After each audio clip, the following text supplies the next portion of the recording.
This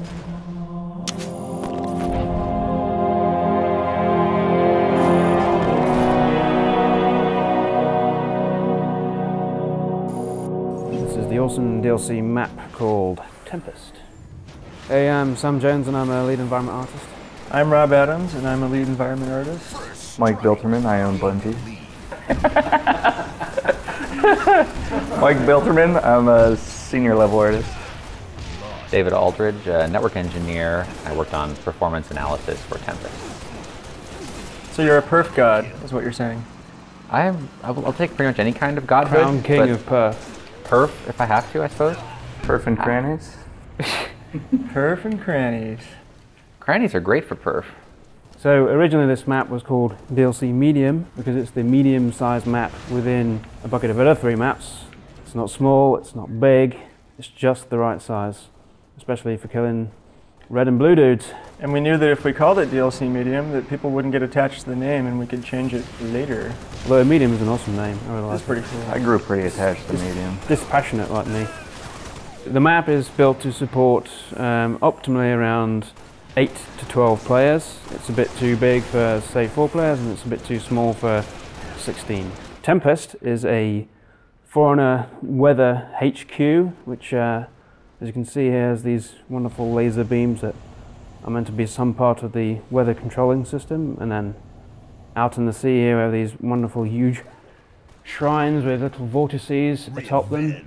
So in terms of the actual vegetative theme of the map, we have this kind of wonderful high Sierra, rocky, subalpine backdrop. We have these huge rocks with this kind of really visible diagonal strata that's meant to both lead the eye and also look pretty awesome. We tried to really separate the terrain into parts that were really, really distinguishable from each other so that anytime a player spawned or you're running around a corner, immediately tell where you are. I think it's more frustrating than spawning and having to whip the camera from left to right 3 or 4 times to figure out where you are. We really tried to focus on making one side dry and different and one side wetter and greener. So yeah, all that stuff just makes the map feel really grounded. We borrowed heavily from real geographic regions, Mirth, and the fiction behind the Forerunners is that they ran around and they collected samples from all over the universe and put these ecosystems together. Especially based much of the palette on Yosemite National Park in California. Yeah, actually the whole Sierra Nevada just gave us a lot of photo reference. The Tahoe area, Lake Tenaya in Yosemite, Sam said, the Merced River.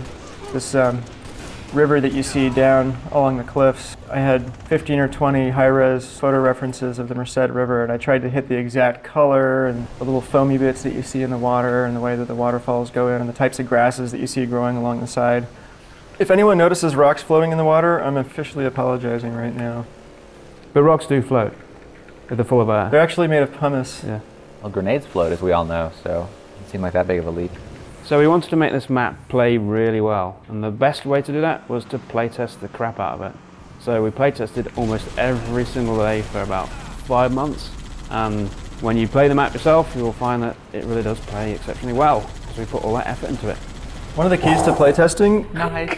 Oh yeah, stick the landing. We're gonna get murdered. We're gonna die. Why, Mike?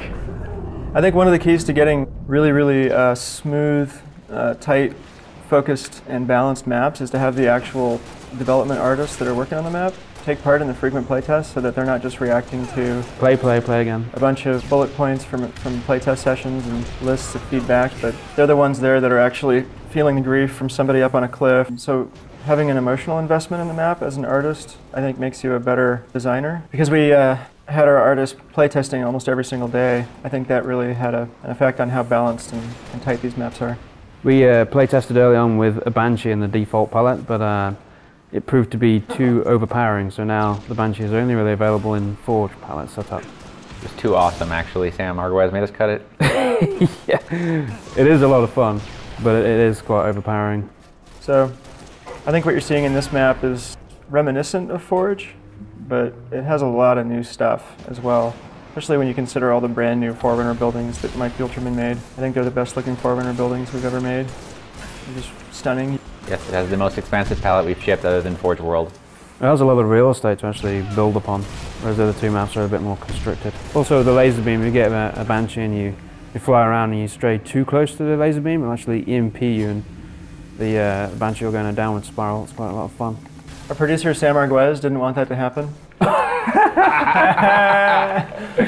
So we had to put it in there for. We had to put it in, and then you know, he was glad we did, and we were glad he let us do it. He's not always a killjoy. Very untypical of him to try to talk us out of doing something fun.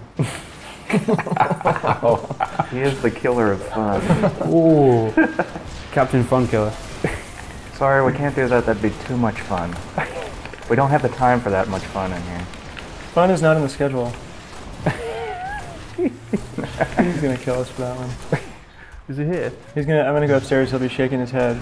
Yeah, we can't edit that out. That's got to go in. Let's go get it released. Thanks for watching us play Tempest. We love making it as much as you'll love playing it. It's coming out November 30. Download it. It's well worth it. Yeah, an armor lock's for douches. It really is. So we had to put it in there.